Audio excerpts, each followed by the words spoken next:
Hi, Angie. How Hi, Diana. how are you? I'm I'm okay. I'm okay today. I love that response. I'm okay right this minute. How about that? I Yes. wasn't I wasn't an hour ago, but I'm okay right now. But And you know what? We have right now. We're here right now. And yes. that's the most important. Well, I just want to thank you so much for coming on the Grit and Grind of Autism and finding light throughout our journey. Um, I just love talking with you. You're such a ray of light. And I know how incredibly busy you are as a mom and in your profession. So thank you for making time. Um, but let's get started by just taking a moment if you would like to introduce yourself and just tell us anything about yourself and your family that you feel like sharing. Sure. Well, I want to say thank you, Diana, for letting me come. And I will start by I'm probably going to cry. And maybe, Diana, you will too. And whoever listens to this may also cry and or yell and or cheer, and that is totally okay. Those all of those together are okay. So So full disclaimer, full if you're not in disclaimer. that mode, maybe pause the pod and come back to it in a couple days when you are in the mood to Yes, cry. totally. Yes. Um, and so everything that I say here today, I could be wrong, right? I could be wrong, but this is what I know today, right? Today. And I wanted to do this and I reached out to you because I am a licensed social worker. I do mental health therapy as my career. I've been doing it for about 20 years. And I see people I'm spending about 27 hours a week as a therapist. And I reached out because I thought, who deserves to hear like the thoughts and visions and things that I'm doing are this community of people, very, very special people.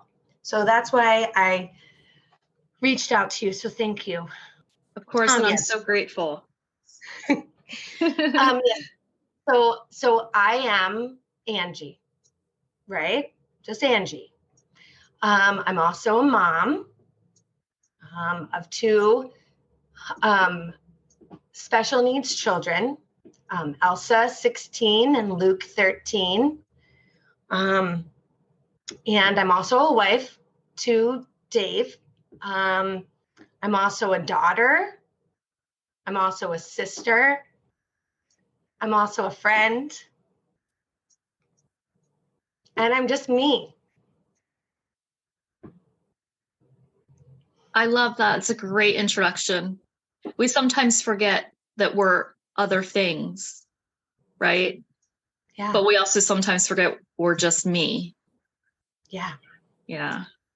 I have thoroughly enjoyed spending time with you and your family and just absolutely adore your kids. And my Colin is lucky enough to see your beautiful Elsa every single day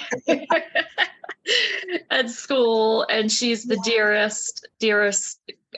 She just like lights up a room, like her mom. Well, thank you, Diana. And she loves you too. She talks about you all the time when she sees you. I love that because when I do go into school and observe, her teacher usually comes and says, Elsa wants to say hello to you. And so we go in and talk for a few minutes. It just makes my day. I love it. Thank you. But I just wanted to ask,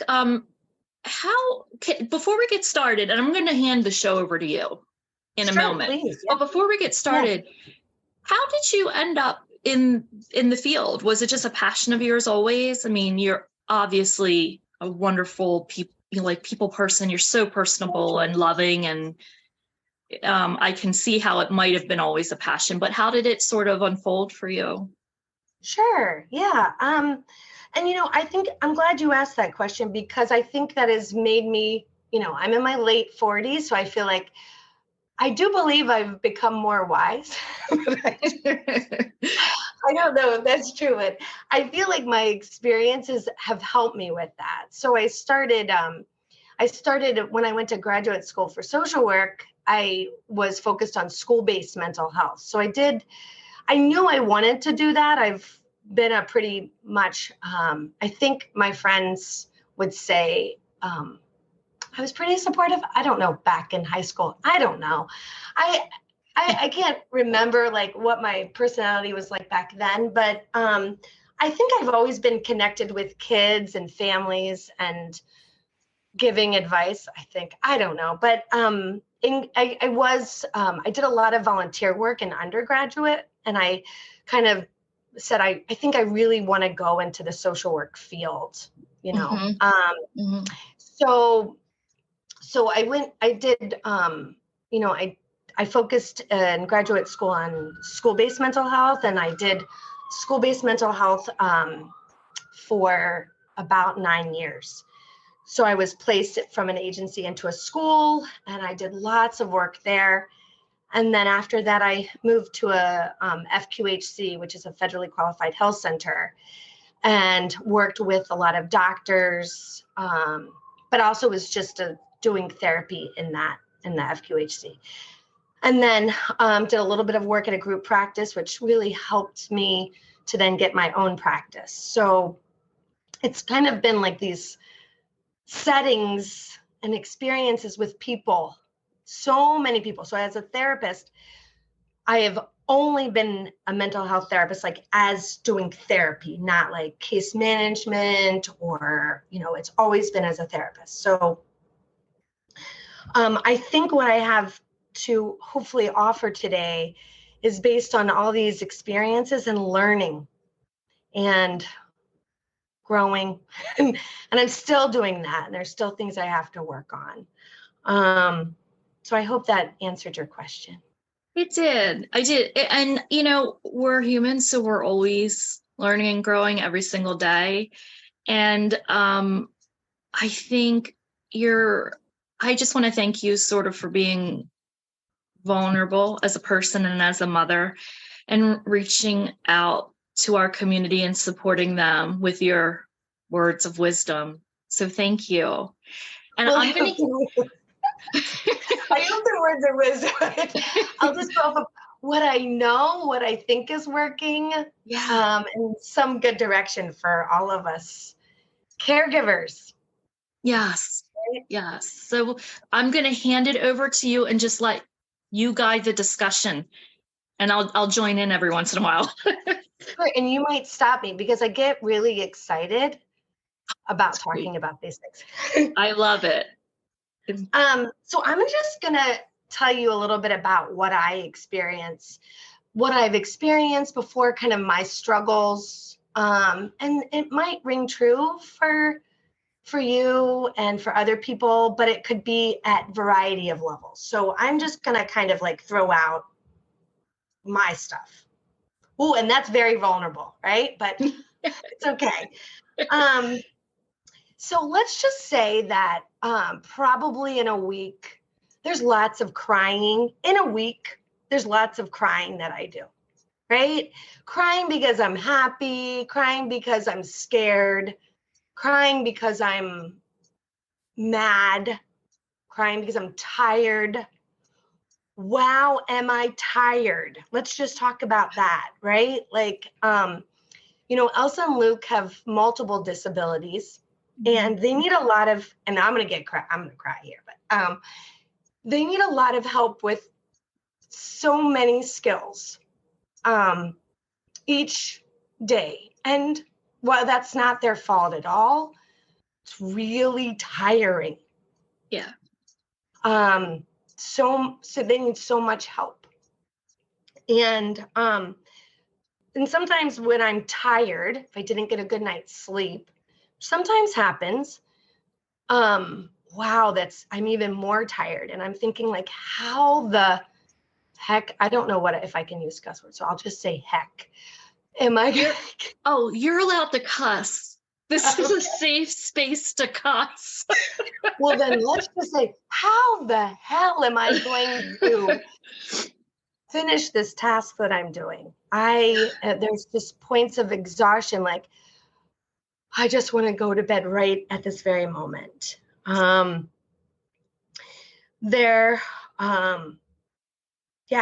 it's not every day is like that. Mm-hmm. Not every day is like that. And again, I do have help, and I won't go into that today, but that is like my saving grace for everything. But there are moments each day where I'm like, Angie, how the hell are you going to help other people? I say that. So sorry, some days are really hard. I gotta pull myself up.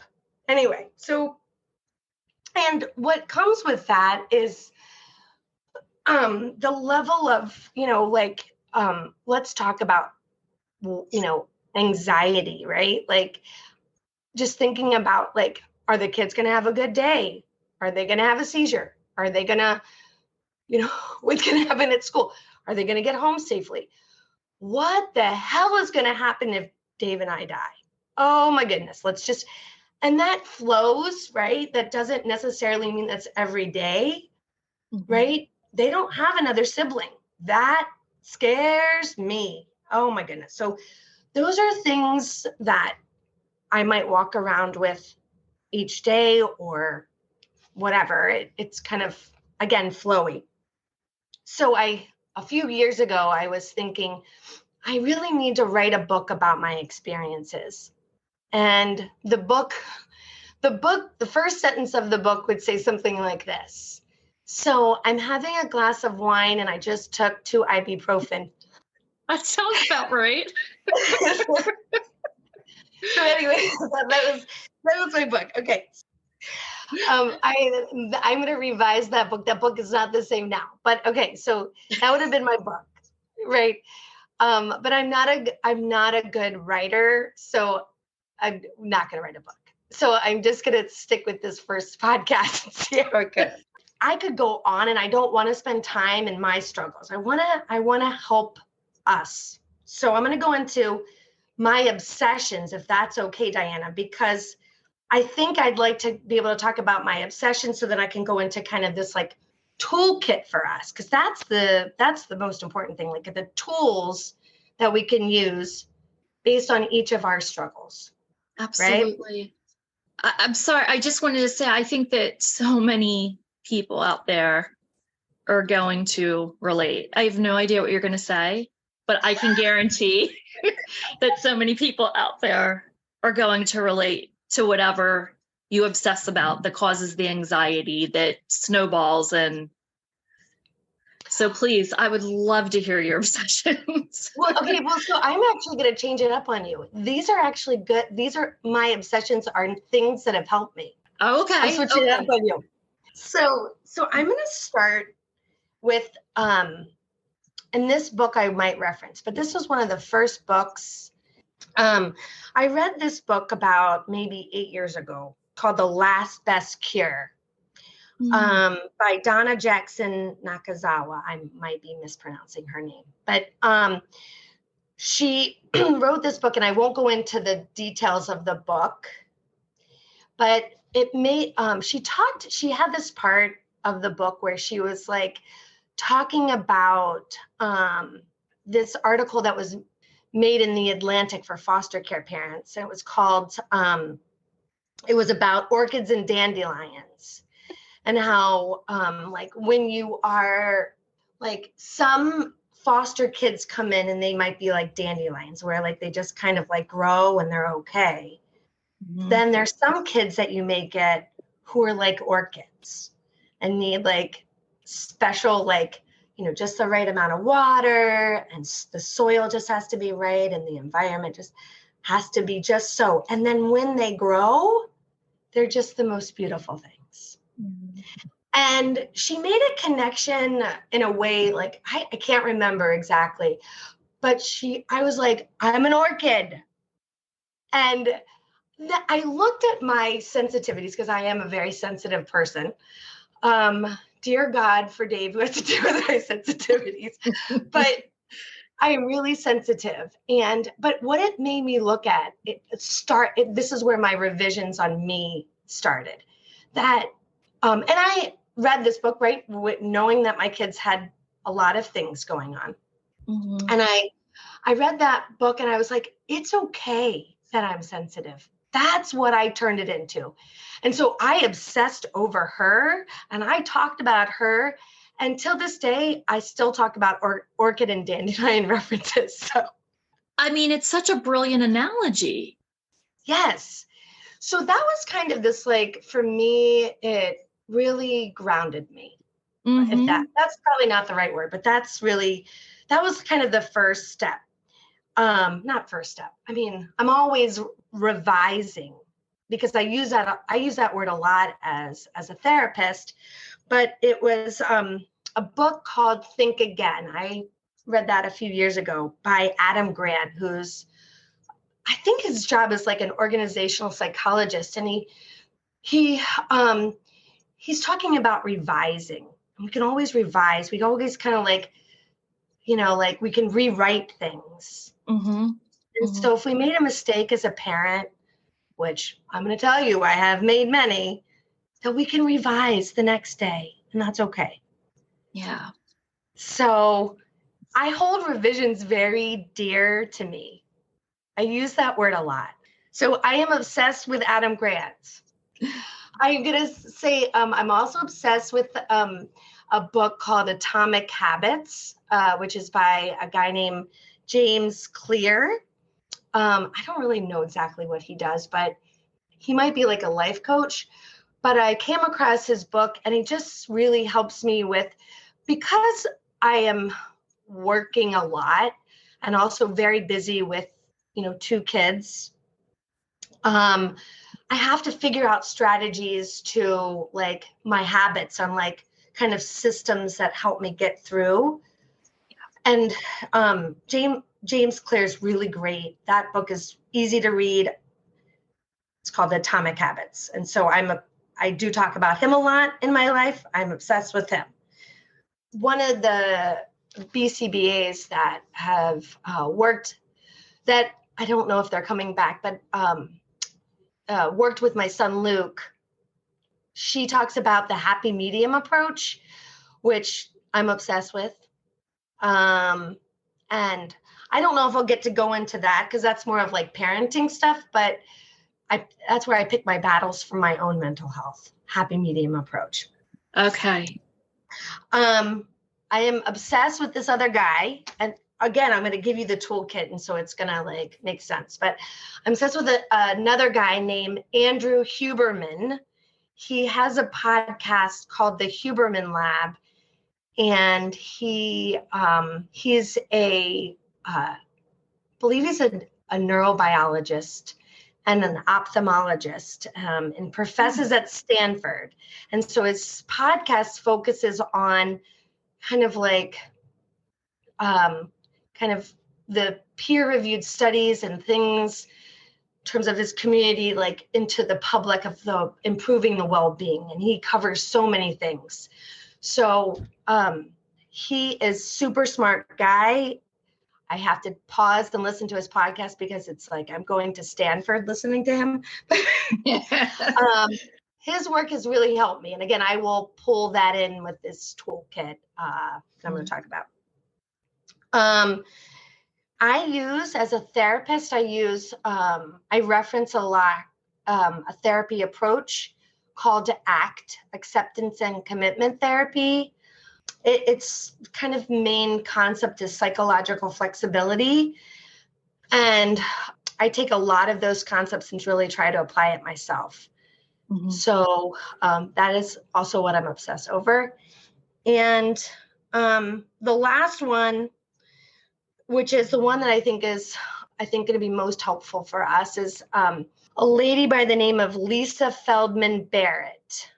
She's a neuroscientist and a psychologist. She professes at Northeastern. She's super, super smart. And I am really in love with her because she's really, I don't know if she's coined the term, but she talks about the body budget. And I that's what I'll get into a little bit today, but those are my obsessions. And I don't know if you have any questions about those, because I am not very good at kind of summarizing what people's work, like what they're doing. I can only just say that that's what I use to give you those tools.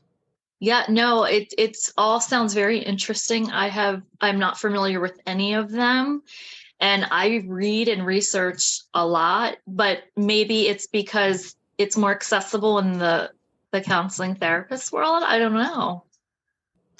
Yeah, it's kind of like the way that I do it is like, oh, that sounds good to what I need right now, so I'm just going to follow that. Yeah, If that makes sense.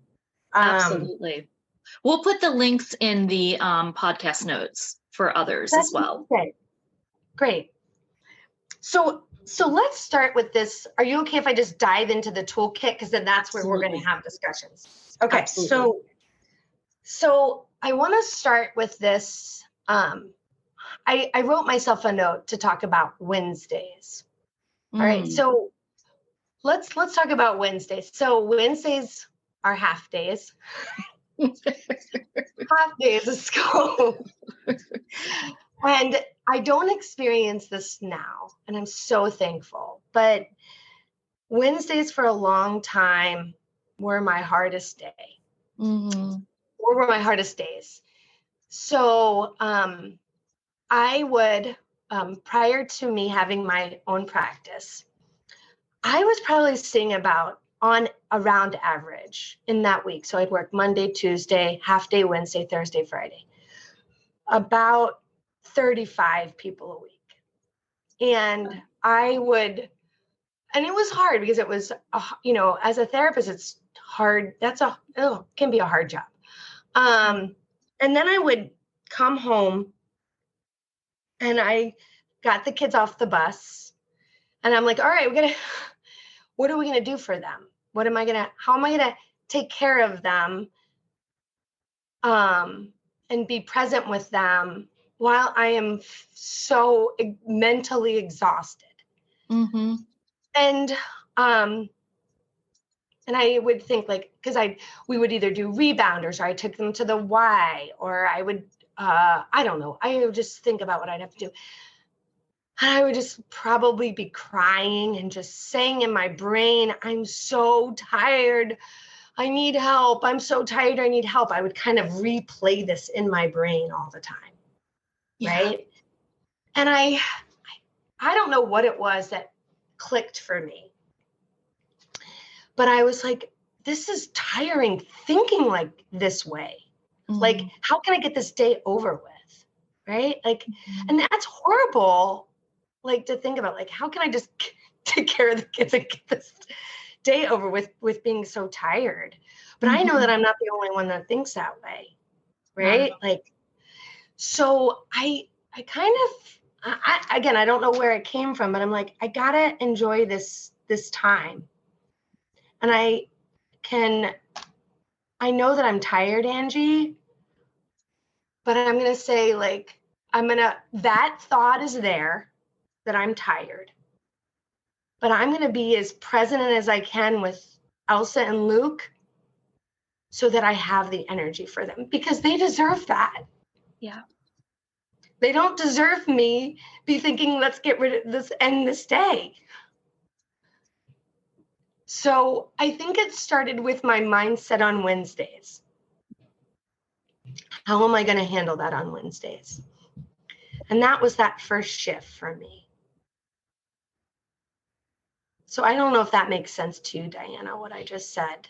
Yeah, it makes a lot of sense. And I can relate very much to the dread of Wednesdays. Because, I worked for almost 20 years at Hopkins University before it wasn't working out any longer and I couldn't balance everything. And so I don't remember a lot of it. I was on autopilot, but I did a really good job in all the things. I just don't remember it. And you know, what I will say is that with age, it gets harder. And I mean, a lot of things get easier, but simultaneously the caregiving piece, it is a little bit, it's a grind.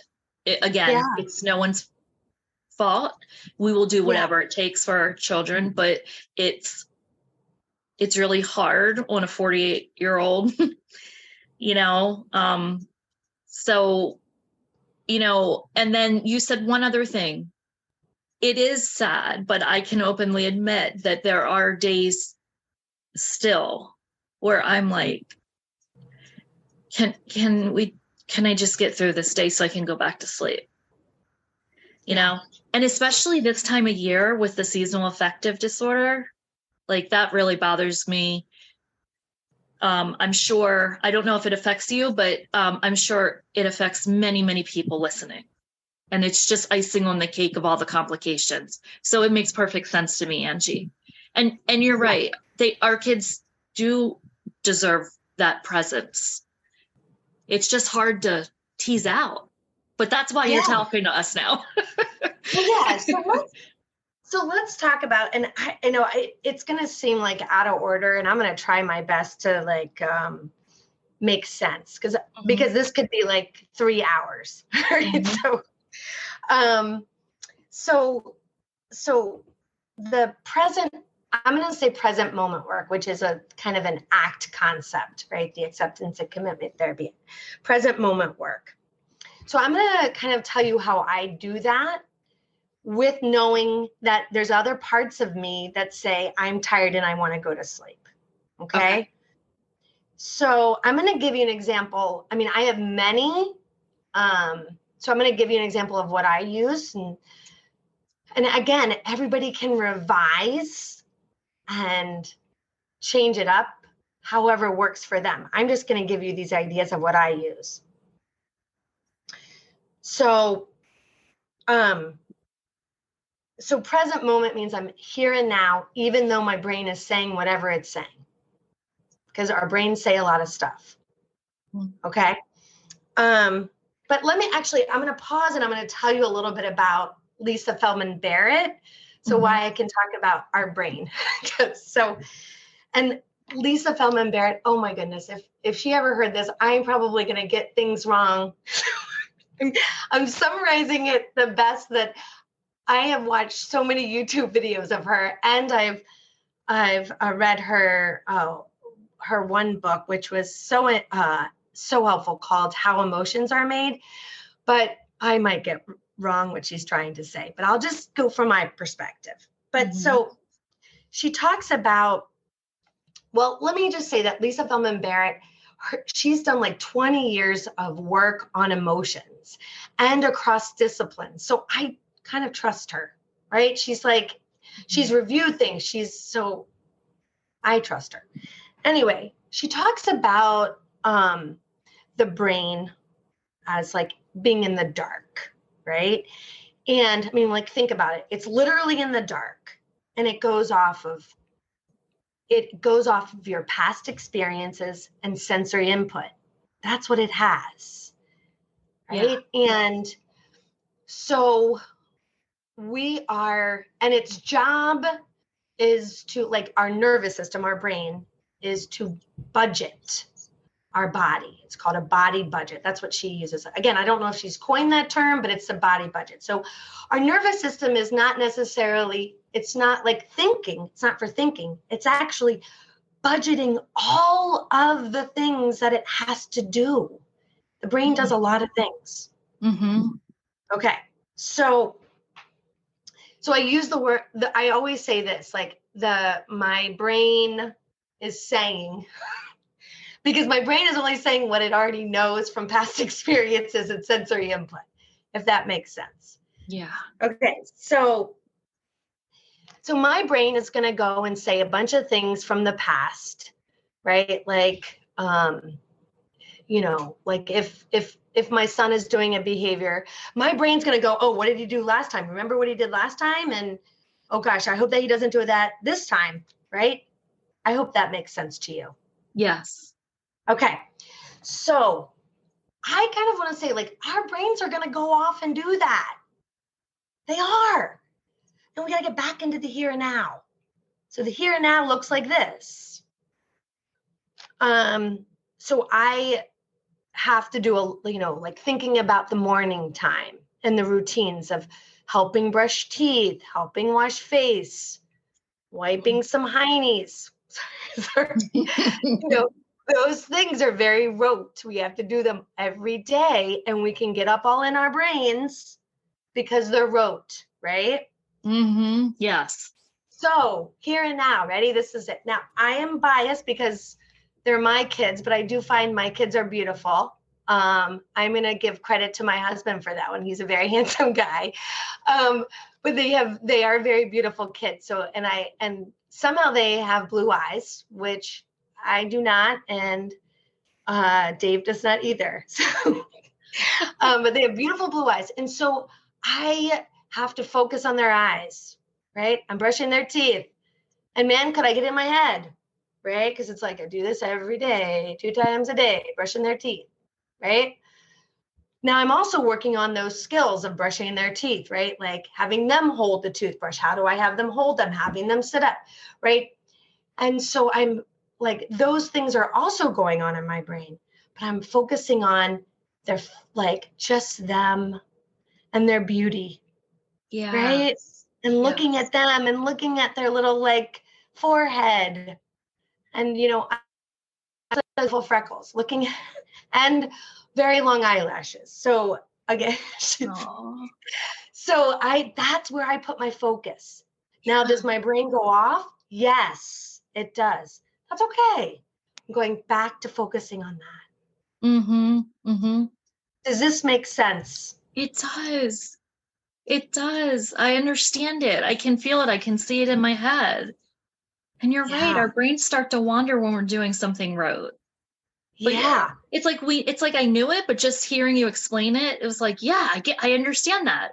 I do that. Right. And even if though that means like, so that is kind of like outward looking. Mm-hmm. But the other thing that you can do is literally like, my feet are on the ground right now, Angie, and that's okay. My feet are on the ground. Or I'm bending over to do some wiping. Okay. You know what I mean? Like, that's okay. I'm getting a good squat in. I know it sounds silly, but this is it. Yeah. This is our lives, and that's okay. Yeah. I'm not saying it feels okay at the moment, but that's it. Mm-hmm. This is what we have. Mm-hmm. This is what we have. Yeah. So I think about that. I think about that a lot. So that's a huge piece of work that is really hard to do. I reference, and I'm going to, so Andrew Huberman talks a lot in his podcast about neuroplasticity. Mm-hmm. And I won't go into that whole spiel of neuroplasticity, but when you're fighting this kind of like the default mode of what you kind of go into your head. Yeah. And then, but forcing yourself to kind of be in the present, I name that as a neuroplastic moment. Mm-hmm. You know what I mean? Where we're like kind of doing this, pushing ourselves. Yeah. Does that make sense? Absolutely. And it's uncomfortable. Mm-hmm. It's uncomfortable. And we're even working harder because it's already uncomfortable for us. Yeah. Life is kind of uncomfortable. Yes. Yeah. Like literally, can you feel it in your brain? Because I can. Yeah. Oh yeah. Yeah. So let me talk about this I make this like reference. I call it a cape, but that's just the way that I describe it. And so it's a cape that we wear, right? When you're talking about like, I feel it, right? You feel the uncomfortable, scared, angry, worn out, whatever the word it is, right? Because there's many ways to explain it. I think about it, as I go back to that, who am I, right? Like, who am I? I just said I'm Angie. So Angie's wearing this cape, right? And these experiences that I've had and these things that my brain holds, that uncomfortable, it's almost like this cape has tentacles or strings attached. Oh, wow. Uh-huh. And I'm walking around with those. Mm-hmm. I'm still me. Mm-hmm. Those don't define me. Mm-hmm. Mm-hmm. They're just part of my story. Yeah. Wow. That visualization is so powerful. And some of those strings can seem really, really long. Mm-hmm. And I'm going to get tripped up in them. Let's see, I've never used that, but I'm thinking about it now and like, whew, they're hard. Mm-hmm. And the thing is this, that like, we forget that we have done like, we are still moving and we're still functioning. Mm-hmm. And like, when you think about it, those things don't really define us because we're able to get stuff done. How are we able to get stuff done? Because we are who we are. And those things are not defining us. They're just along with us. Mm-hmm. You know what I mean? Mm-hmm. I don't know if you know this place. It's in Remington in the city. So I live in the city, but Remington has this place. In Remington has a place called Our House. Yes. The letter Our House. Are you familiar with that? I am. Yes. Okay. So I don't know when this happened, but there was some artwork that was placed there recently. I don't know, within the last couple of months. And it's so beautiful. I'm going to tell you what this artwork says on the side of Our House. I want to get it right because it's going to line up with what I'm sharing with you. The artwork has everything you need is already inside you. Oh, wow. I'm going to show you this picture. Oh. It's hard. I'm not used to this Zoom, so I'm like, I don't know if you see it, but so it's on the side of, I can see it. It's on the side of Our House. And I think I was crying when I read that because I was like, who read my mind? Yeah. Seriously. Yeah. Sometimes we have the tools. And sometimes we just need the visual or auditorial reminders. I just need you to tell me right now, you have the tools already. And you needed to see that on the wall as a reminder that you have the tools already. Yeah. I hear you. Our life is like that. And I'm going to tell you something that really centers me. Oh, I forgot about my one other obsession, but this is going to match in here. So I am obsessed with listening to Up First, which is from NPR. It's the podcast from NPR, National Public Radio. Yeah. And it's Up First. And I'll tell you why I love it. So I listen to it every day, but I love their Sunday episodes. Their Sunday episodes focus on a story. That's a story that they've really done in-depth reporting on. And the way that their perspective taking is just so beautiful. It touches me about things that are happening at a global level, right? Okay. outside of Angie, outside of Angie's family, outside of my community. It's like, I recently listened to something that happened related to the people that had moved here from Cuba. Mm-hmm. Anyway, what it does, I'm just saying that this is what it does for me. It's like, okay, I have things that are really uncomfortable in my life, and they are there. And while I might not listen to the whole podcast at one moment, let's say it's like 15 minutes while I'm in the shower, that's when I'm listening to it and getting ready, that it makes me say, like, there's another world out there, and there are other things going on outside of me. Yeah. And it kind of like, I don't know what the word is, but it centers me in a way. Mm-hmm. I understand that. I get that. Yeah. So,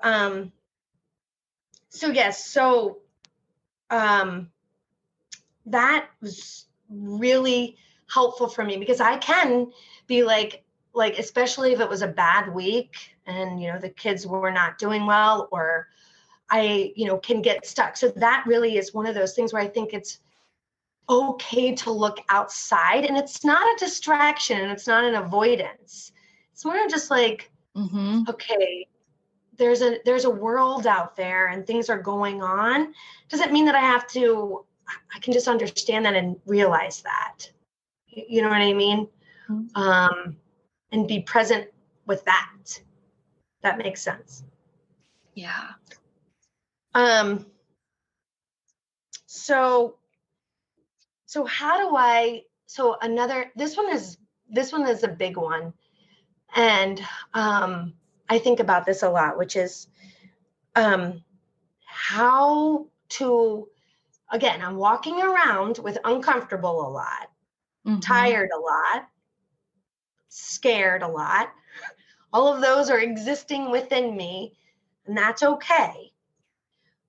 But how do I enjoy life, right, with those things? And so to know a little bit about me, I'm a pretty good dancer, so I can move, but I am a horrible singer. I'm really bad. And I can't whistle either. Like, I whistle, and when I whistle, it sounds like the same like tone. Dave makes fun of me a lot. But what I do is I still do those things all the time at home. Yeah. So like, so funny story is, if you know Elsa loves to sing. She loves singing, and she's both of my kids are very funny, but Elsa's hysterical. I mean, she's got her own little personality. And Luke is he's very sweet and loving and empathetic. Anyway, but going on to Elsa. So being silly. So mornings, they are really fun. And I am wearing that cape with all the fun things that cape has to offer. And Elsa, it's really fun to get a teenager out of bed in the morning, right? Yeah. Luckily, Elsa loves school. Like, she hearts school. And so, to get her out of bed into the bathroom to get her ready, I say things like, so she might be like, this was happening. She was, what was she saying recently that was so funny? Well, so she saw Wicked recently for her birthday, which was a very, very special event. And she must have been dreaming about it. She was like, there's a song in Wicked called Popular. I am going to just put out, this is such a vulnerable situation, but I don't really care, that I'm going to just sing for you. So it's like, you got to be popular. And I'm just messing this up, but she was singing it. I'm like, oh, you want to sing that more and talk about school?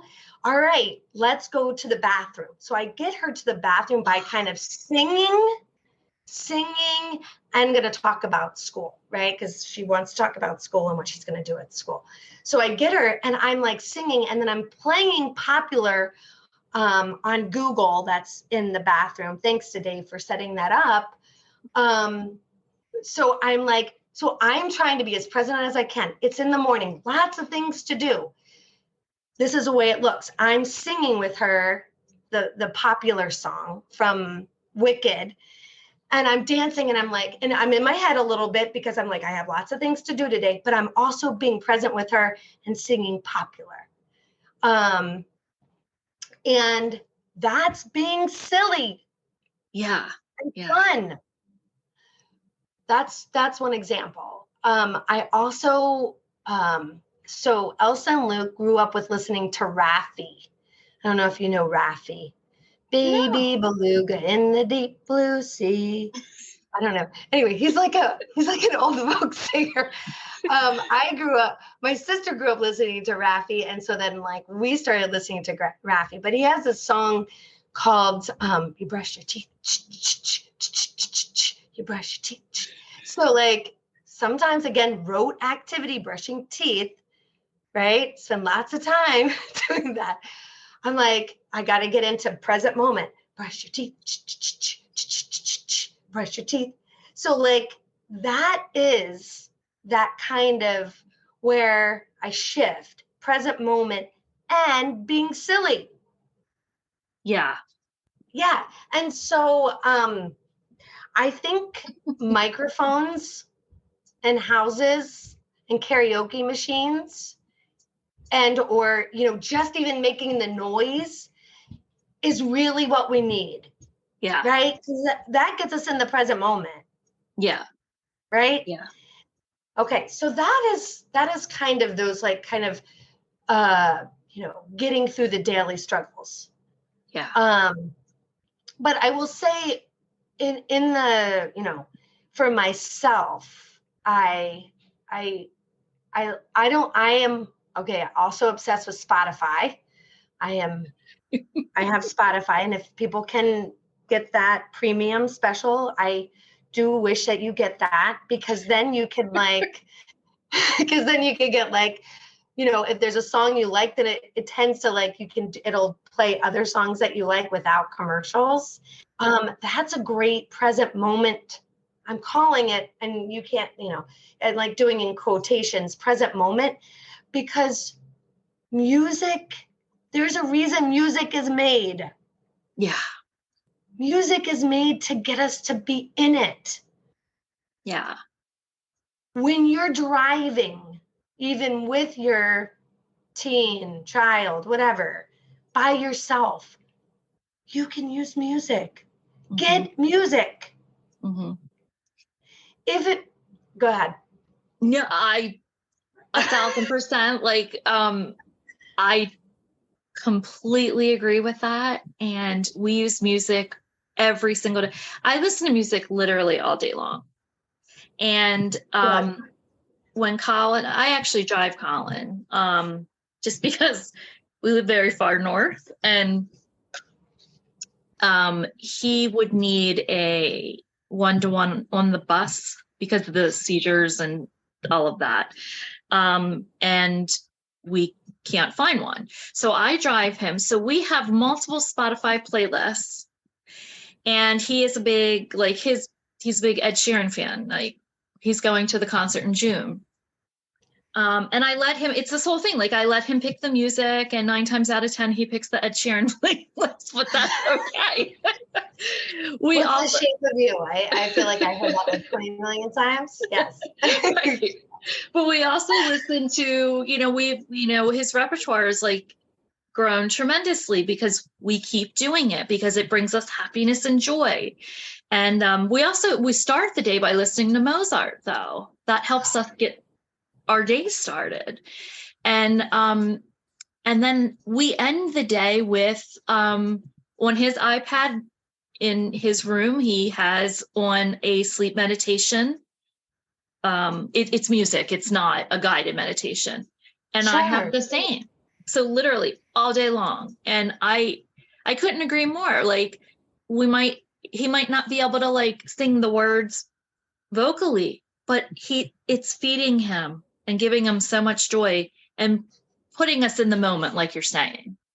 Yeah. Well, so see where I'm going to reference back. You already have it in you. You're already doing it. Yes. Yeah. And doesn't that feel, do you see, like, I see you and I kind of, like it is something like, I want you to be like, I mean, sometimes it feels like you don't have it, but you do. You're already doing it. Yeah. Yeah. You have it. You're already walking the walk. Gosh, music is so therapeutic, right? It's so therapeutic. Yeah. And I know it's not what, this is necessarily about, but there's a reason it's the universal language, right? Yeah. And people all around the world can relate to one song and find happiness and joy or calmness or whatever it might be. And it absolutely does put you in the moment. It's amazing. It's absolutely amazing. Yeah. And then while Kyle doesn't have the vocals, he knows all of the words. There's no doubt. He's singing it in his head. He's chair dancing. Yes. And that's what, and Diana, that's what you're paying attention to. Yeah. You're paying attention to that. You're paying attention to him because that's where you are. Yeah. And that's beautiful. It's beautiful in its own way. Yes. You're watching him knowing that he has those songs in his head. Yes. And don't you feel it in you? Like, absolutely. How that shifts, like just that shift right there literally takes 5 seconds. Yep. Yeah. It's almost instant, I think, with music. It's a way just to pull you out of the dialogue in your brain. Right. But I'm even talking like, so let's expand on even that. Just like, let's say you're watching him and observing him as him. Yes, absolutely. And being curious about him. So I use that word, being curious. I don't remember who that was, but it's probably one of the people that being curious. Oh, I think that is Adam Grant stuff, but I don't know. I think it's like where we come from a place of like, again, our brain is going to go. It's a prediction machine. It's going to say, again, from the past experiences, it's going to go on. And I'm going to say, let's shift it to right here. Yeah. Like I'm watching Colin move, and is he enjoying life at that moment? Oh my gosh, he's loving life. Well, and that's what you're holding on to. Yeah, that's living. Yeah, and so I just want to say that I want to recognize that I think our kids are really good at being in the moment. Oh, so much. Yes. Right? Yeah, they really are. And I notice like, Luke is an eye gazer, man. He can look at you and like I think Dave has done like blinking contests with Luke. It's like you were kids. and I forget because I can get like I feel like our attention span is like no more than like 8 seconds. So I know quickly that I get in my head. So when I'm like, all right, Luke, I'm looking at you, buddy. Oh man, you are so handsome. Oh, I see you. Right? Great. And I think we just have to, and it's hard work. We already have hard work, but we can do it. We can do it. Ready? It's already inside of us. It's already inside of us. We've already been walking the walk. Let's keep on going. Yeah. Mm-hmm. It is such a beautiful message. Thank you. It really is. Gosh, we need these reminders so much. Like you said, just to keep practicing that the neuroplastic exercises of just right? I don't know. Is there truth to if you do it for 21 days, it becomes a habit? Is that true? No. Okay. I had a feeling I that was a don't, lie. okay, that is not what I believe to be true, but who can I reference on that one? No, I mean, and I am not saying to everybody, read all these books that Angie is obsessed over because those are right. Remember, I started this episode for you by saying I could be totally wrong, right? And I hope that I'm modeling for you that I'm really, so let's just add this. And I love your laughter because we have to freaking be, I could use another word, silly. We have to be silly. We have to be sarcastic. We have to be like, really putting, I'm all about that. I am really an obnoxious person. I really am. And I have to like, I feel like I'm like, again, I told you I'd be excited and I'm sitting in this chair, but really I want to like jump up and down and do jumping jacks. So, You can. well, I'm not going to do it. But what I'm saying, like, I have to like, okay, Angie, because again, what I'm wearing is also this, my value and the kind of this, my values, and this is values is an act thing, acceptance, a commitment thing. My values are being patient, acting in a way that's patient and supportive. And so patient means, Angie, you're going to calm your little self down because everybody else's nervous system, right? I would like to get into the nervous system piece. Thank you, Angie, for reminding me of that. But I'm walking around that everybody's nervous system is not like Angie's obnoxious, high energy nervous system. Yeah. It's okay to be silly. Yeah. Let's be silly. Yeah. It's okay. I think people forget how to do it. Yeah. Right? Yeah. Can you read people's energy? Are you pretty sensitive to people's energy when they walk in? Well, whether it be at work or just out and about? Probably. I don't know. I mean, I work really hard for the most part to like, even though my nervous system is like, not saying it's always high energy, but it's going, right? My brain is going. I'm feeling it internally, like things are moving, like my heart might be racing, but I have worked really hard to stay calm. Yeah. Hard. But I do probably, and because as a therapist, I want people to feel safe and I want to model for them that I'm there for them as a support person. So can I tell that they might be? Probably, but I'm not going to say like, I don't know. I mean, does Dave, my husband, say I don't know what he thinks about me, but I think he thinks I can pretty much, he does leave it to me to communicate to people because I'm better at reading people. Yeah. I'm pretty good at reading people. So let's just say that. Yeah. Yeah. If that answered your question. Yeah. Yeah. No, when you brought up nervous system, I probably most people in the world can relate, but I think in our community in particular, like with caregiving, I think our nervous systems are over the top, right? Yes. Yes.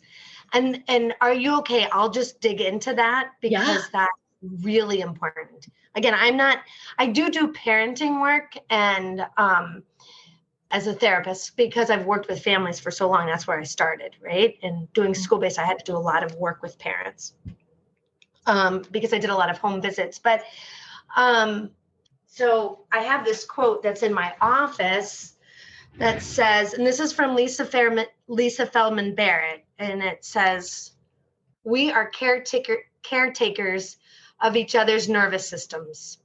Oh, wow. We are caretakers of each other's nervous systems. Mm-hmm. And so going back to our cape with the hard work that we're having to do, right? Mm-hmm. Our nervous systems. So let's talk about first ours, because our kids are getting our nervous systems. Mm-hmm. They're with our nervous systems, and our nervous systems are working freaking hard all of the time. Yeah. And they are going to get our vibes, whatever that is, right? They're going to get our vibes. But I think about taking care of our nervous systems, which means our nervous systems do our body budget. And so this other piece that's so important is, how are we taking care of our body budgets? Because, when we think about the sensory, is what are we eating? How are we sleeping? Mm-hmm. Like, what are we feeding our budgets? Because we have to take care of our very special children's budgets, and we're modeling for them. Mm-hmm. But we have to take care of ours. I don't know if it made sense of what I say. Like, we have to think about how much sleep we're getting. What are we putting in our system? And all that encompasses, right? Mm-hmm. Because that's how we function, and what we're putting in our system. What are we doing for our system? Are we getting movement in of some type? Mm-hmm. Whatever that looks like. Do you have any suggestions, maybe bite-sized suggestions, Yeah. for our community, for those who might be struggling to the extreme? Like, I did mention to you earlier that I am affected by this time of the year with the seasonal affective disorder. It's not debilitating for me. I'm very aware of it, but what I do is like set goals, but give myself a little bit of grace, knowing that this is just a harder time of the year for me, like worse than the norm. Yeah. So like give myself, like today I'm going to accomplish, whatever it might be, 2 to 4 goals. And then, I have my goals, and then that kind of gets me through. But for those who might be kind of debilitated by depression or anxiety or whatever it might be, do you have any bite-sized suggestions of how we can sort of accomplish or get to maybe more of a baseline of what you're describing? You know what I mean? As far as the nervous system and sleep and eating better and getting more active and things like that. Right. So let's just say, like, I will use what I do, and then people can, because everybody has a different schedule, right? Yeah. And everybody has their own kind of way of doing things. And then you can expand on it and change it up. But I think, again, it's very common that winter and the light and all that is really hard. So if it means, again, like, let's see, again, it's such a individualized thing. So I'm going to figure out, this is thinking on my feet. I can do it. Where I think it's good to say, I'm going to get some outside time. Right. I think in where it's daylight, and I think, like, I'm going to reference Andrew Huberman. He talks a lot about circadian rhythm and really helping your system by, if you can, that you get out when the sun comes up, right? But that doesn't always work. Again, I can't do that because I'm getting the kids ready for school.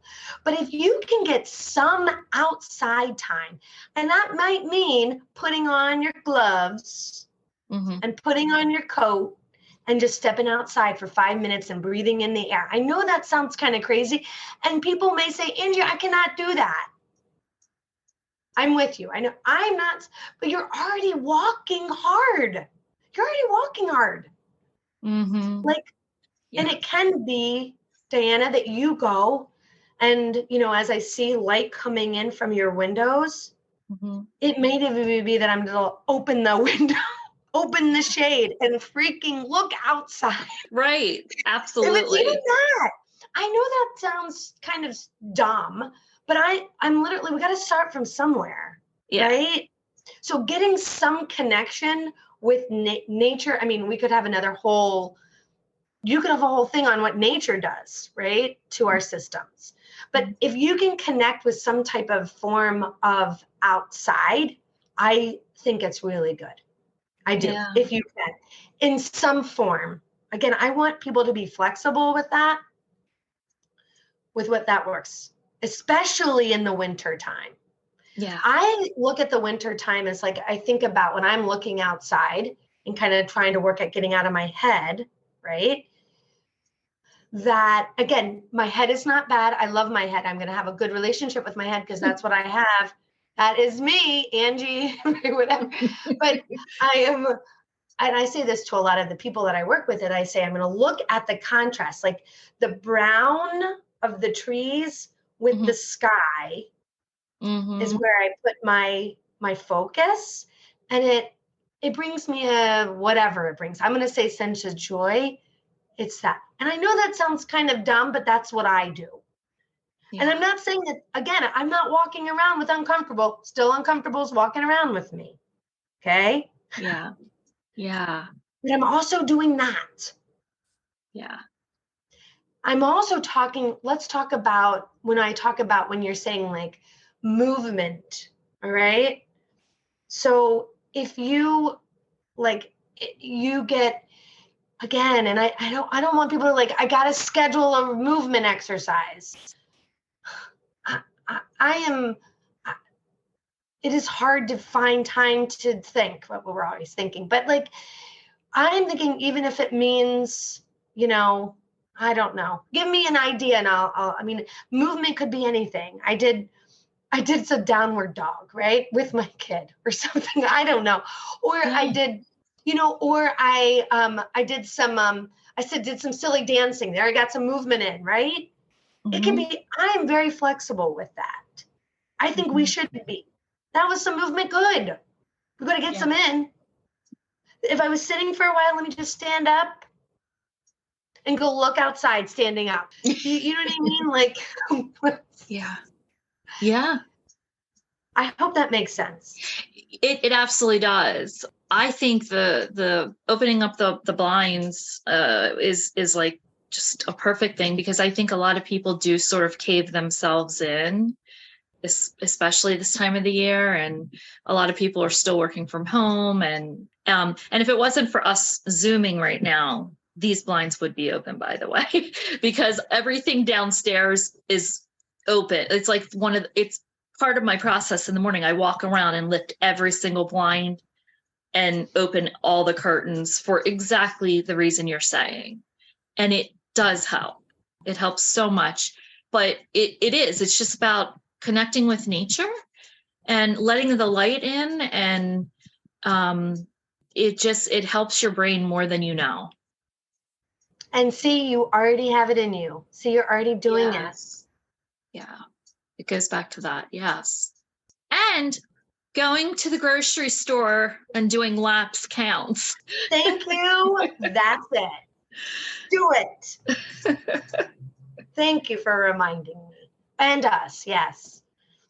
So do you have time for one more question? Yeah. This one's a little hard. And I talk to other people in our community, and so many people struggle with. So that feeling of isolation or abandonment or rejection from family and friends, how I'm going to describe it, just for the sake of time and simplicity, is how do we find acceptance in people in our family and in our, in our friendships, in our community, who quote unquote stay in their lane, don't want to get involved, they'll ask if they need help. And then you've asked for help and it doesn't come. Mm-hmm. Or you literally are excluded because of your child. Mm-hmm. And moreover, your child's excluded. Yeah.